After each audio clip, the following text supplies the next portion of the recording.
Kim Chiu at Paolo Avellino may usapan bago umamin. Muling nahagip ng kamera ang rumored couple na sina Paolo Avellino at Kim Chiu habang nag-iikot sa isang outdoor lifestyle store. Hindi na ito bago para sa kanilang dalawa, sapagkat ilang beses na silang naitalang magkasama sa mga ganitong pagkakataon. Bagamat walang tahasang pag-amin mula sa kanila, marami ang nag-iisip na tunay na may namamagitan na sa kanilang dalawa. Sa mga nakaraang ulat, may mga pahayag si Kim na nagsasaad ng kanyang pangamba na baka maapektuhan muli ang kanilang relasyon, dahilan kung bakit hindi nila ito agad inamin. Ipinahayag ni Kim na sa mundo ng showbiz, kapag may mga artista na hindi pa opisyal na magkarelasyon, marami ang nagiging interesado sa kanila. Ngunit sa sandaling makumpirma ang kanilang relasyon, tila may mga tao namang nagiging hadlang o nagbabalak na sirain ito. Ang kanilang sitwasyon ay nagpapakita ng hamon na di naranas ng mga artista sa ilalim ng mata ng publiko. Sa bawat galaw at desisyon,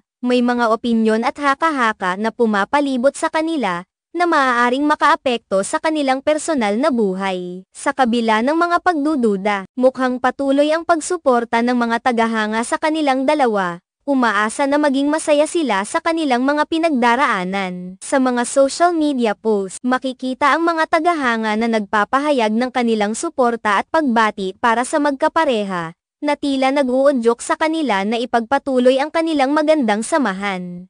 Patuloy na umuusad ang usapan tungkol sa kanilang relasyon, at sa kabila ng mga balita at tsismis, tila mas pinipili nilang maging pribado ang kanilang buhay. Ang sitwasyong ito ay karaniwan sa mundo ng showbiz, kung saan ang mga personal na relasyon ay nagiging paksa ng mga balita.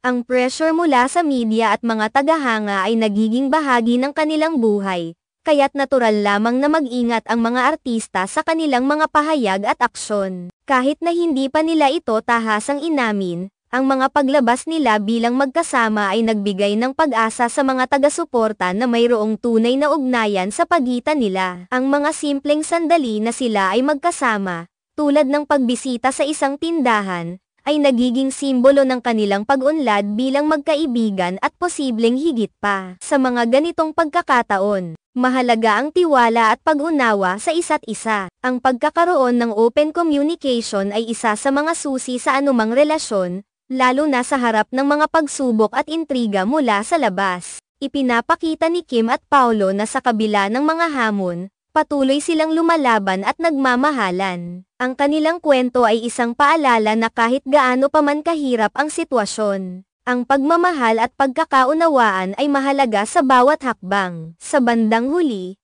ang kanilang kaligayahan at kapayapaan ay nakasalalay sa kanilang sariling desisyon, hindi sa opinyon ng iba. Habang ang mga tao ay patuloy na nagmamasid at nag-aabang sa susunod na hakbang ng dalawa, umaasa ang kanilang mga taga-suporta na sa kabila ng mga balita at tsismis, magpapatuloy ang kanilang magandang samahan. Sa isang mundo na puno ng ingay, mahalaga ang pagpili na lumayo sa negatibong enerhiya at ituon ang pansin sa mga positibong bagay. Kaya naman, sa kabila ng lahat, tila pinipili ni na Paolo at Kim na magpatuloy sa kanilang landas, kung saan ang kanilang pagkakaibigan ay nagiging mas matibay at puno ng pag-asa para sa hinaharap.